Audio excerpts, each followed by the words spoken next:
Now, the US Deputy Attorney General has in the past hour been meeting with Ghislaine Maxwell, the former girlfriend of the disgraced financier Jeffrey Epstein. She's currently serving a 20-year jail term for sex trafficking and helping Epstein abuse young girls. It comes amid growing pressure on the Trump administration to release files linked to Epstein, who died in prison while awaiting trial. Sarah Smith has the latest from Washington. Things Donald Trump would probably rather forget.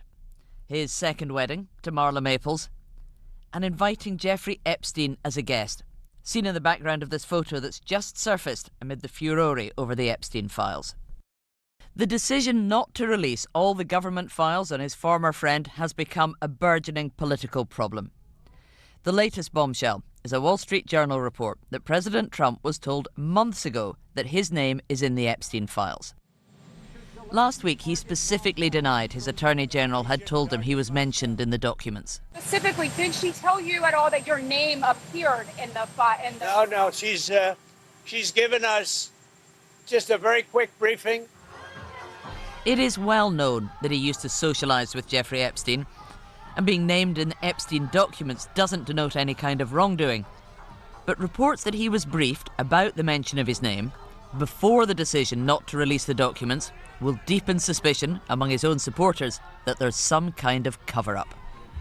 In Congress, Republicans as well as Democrats are demanding transparency. Look, I'm where I've been every time y'all ask me this question. Release the damn files. What else? But are you concerned the president may have stopped the release of files because he could have been embarrassed?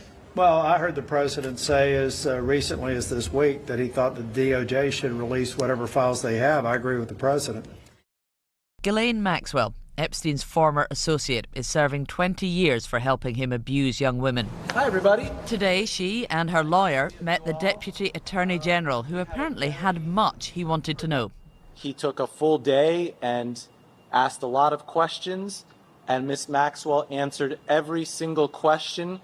She never stopped, she never invoked a privilege, she never declined to answer. She answered all the questions truthfully, honestly, and to the best of her ability. Donald Trump cannot seem to avoid questions about Jeffrey Epstein. His name comes up at cabinet meetings. Are you still talking about Jeffrey Epstein? Even in the Oval Office. I call it the Epstein hoax. Takes a lot of time and effort. Instead of talking about the great achievements we've had. President Trump just cannot seem to escape this Epstein saga, which could all have been avoided if he had just released the files or never previously suggested that he would do so. It's not exactly clear what the Deputy Attorney General hoped to learn from going all the way down to Tallahassee, Florida to interview Ghislaine Maxwell for a full day today. It could be that he wants some more information about other people who were abusing some of Jeffrey Epstein's victims, information that might be used to sate some of the hunger that there is here now for more details about Epstein's crimes and his associates. And for Ghislaine Maxwell, well, she might be interested in a bit of leniency on her 20-year prison sentence if she is seen to be helpful to the administration. And there's also a congressional committee now who are planning to interview Ms. Maxwell next month, because we've got not just Democrats but Republican senators and representatives now who are also demanding answers. It's not just the Make America Great Again base who want more information. This is spreading and spreading, and the White House may have to give them something if they want this story to go away.